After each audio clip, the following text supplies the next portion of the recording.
So let's have a look at the first card.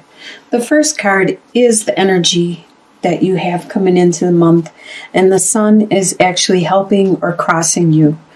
And since it's a really fortunate card and it means good fortune and luck throughout everything in your life at this time, it is more of a help instead of something that's blocking you or hindering you. So you have the healer, Page of Mirrors.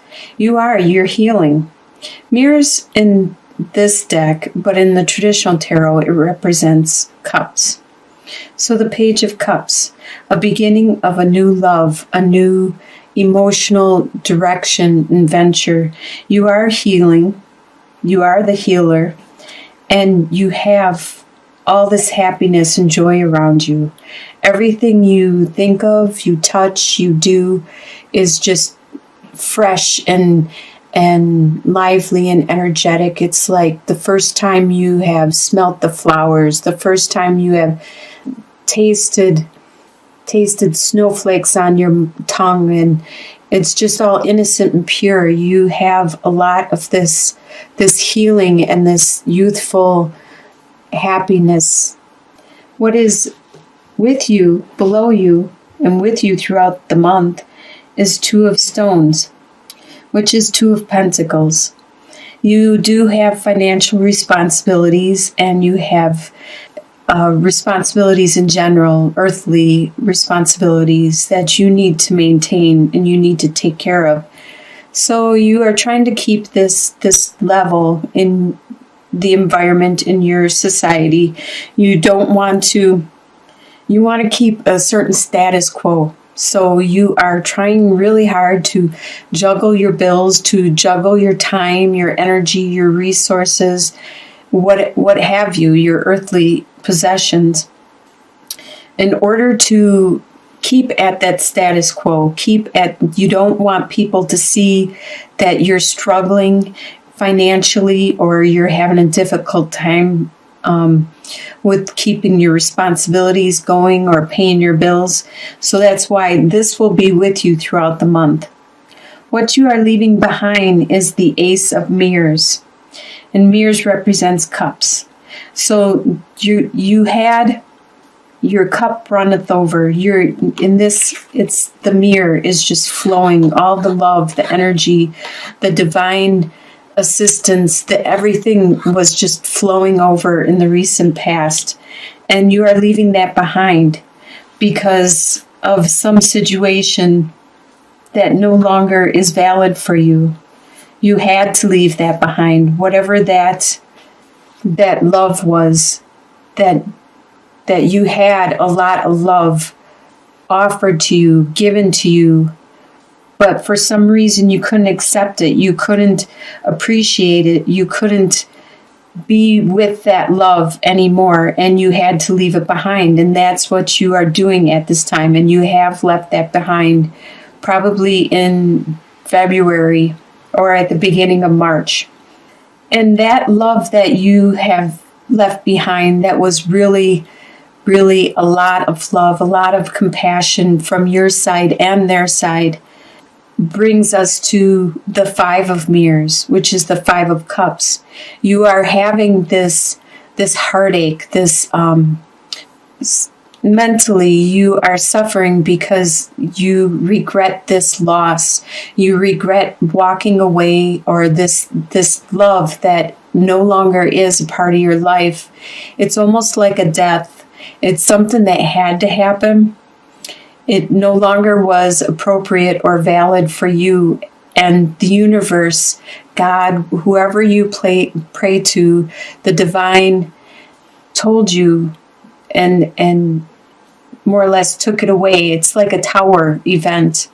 It's something that had to leave. And it's causing you remorse and heartache. And you're still dwelling on that separation, that loss. And you have love still not from that situation. And maybe you do have love from that situation, but it no longer is the same. It's changed. And the love you had before has gone. But there is other love. There is this space now too that you can develop and you can nurture other love to blossom and to bloom and to become bigger and even greater than the love that you had in the past. In your near future, you have the Seven of Scrolls, which is the Seven of Swords. So the squabbling still isn't done. I don't know if it's from this love that has left or if it's from a different direction. We'll get some clarification on that later.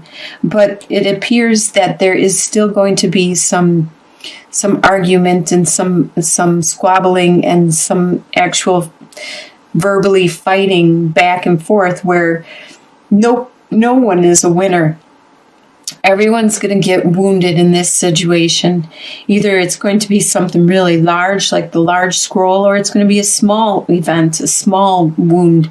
But everybody, no matter which direction you go, it doesn't matter. It's going to happen. The way you see yourself at this time is the moon.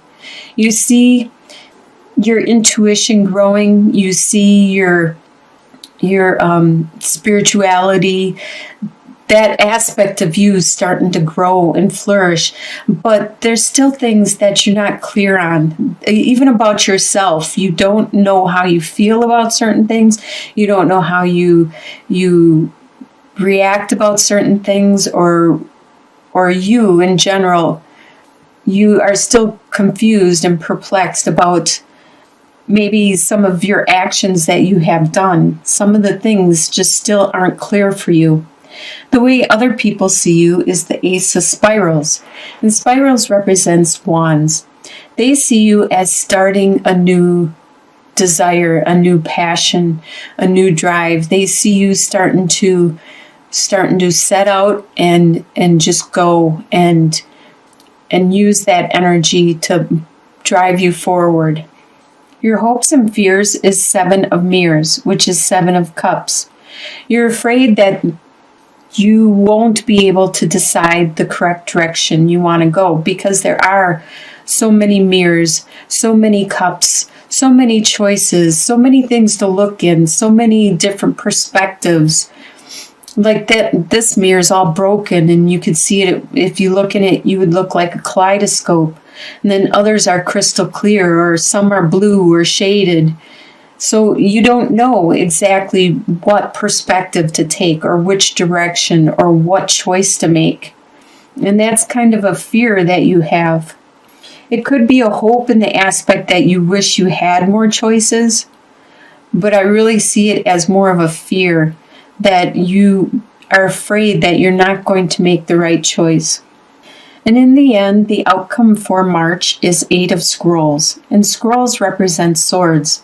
So in the end, you're going to feel that you are trapped, that you're unable to move forward because of your responsibilities, your obligation, maybe your finances, maybe your promises, maybe your commitments. It could be a commitment to a job. It could be a commitment to your family, to your friends, to a loved one.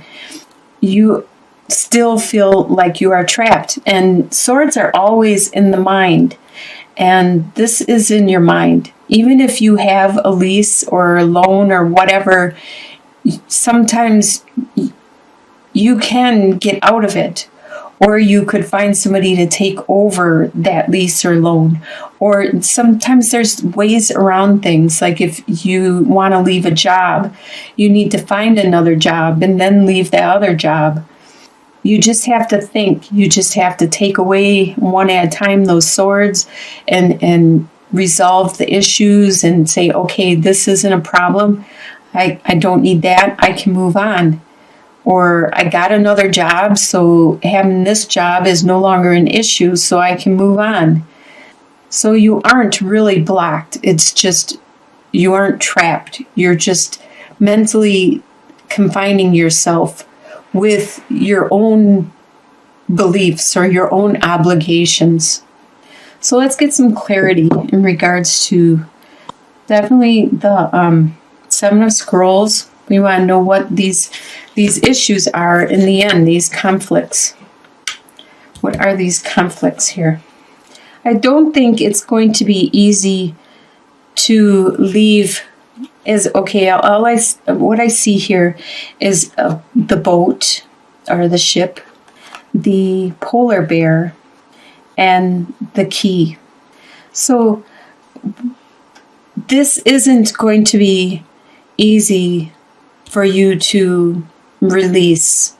That's why you are having a lot of emotional turmoil and regretting the separation, the love that has been lost. It's something that needed to happen, but it's causing pain either way because of what this meant to you and how great it was. Almost like a loss, like someone has passed away. It's that painful where it just all of a sudden one day it was bam, it was gone.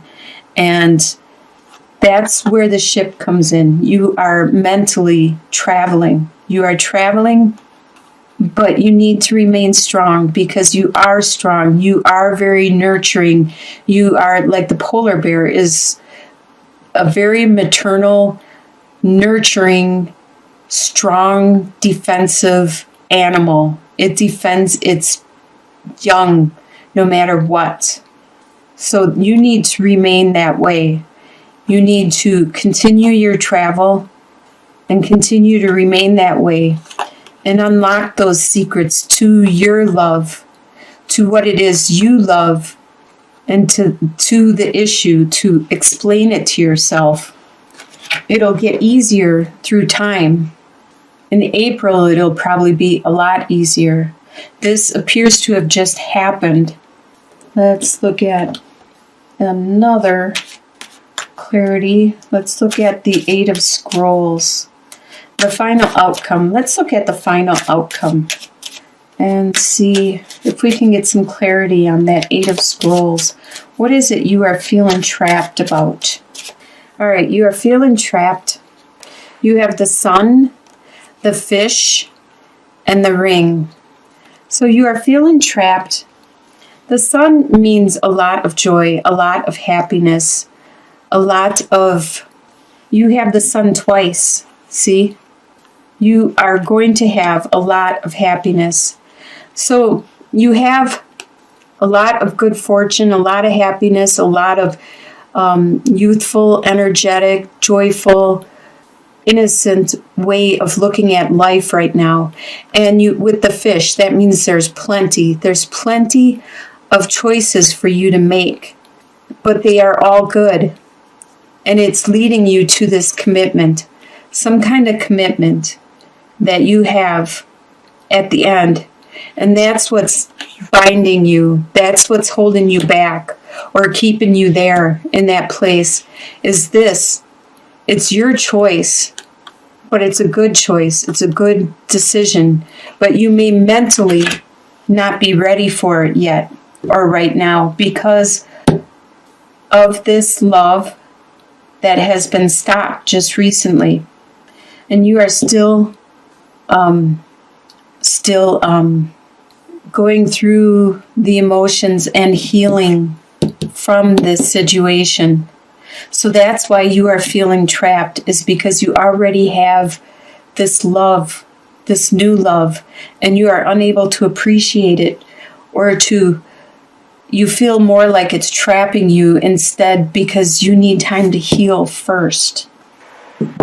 If I had to be trapped, I would prefer to be trapped by a love than to be trapped because of financial reasons or by responsibilities. If I love somebody, I would rather be trapped by that love for that person. Looks like you do have a really good month of March because you have the two suns. You have everything is pretty good. The other issues are not major arcana. They're minor cards, and they're just daily stuff, daily activities. The major arcana are the good ones, the ones that are bringing you the intuition, are healing you, are bringing you that joy and that happiness throughout everything. The other stuff is just daily fluctuations throughout the day. Like something might make you mad, and then you're happy, and then mad and happy.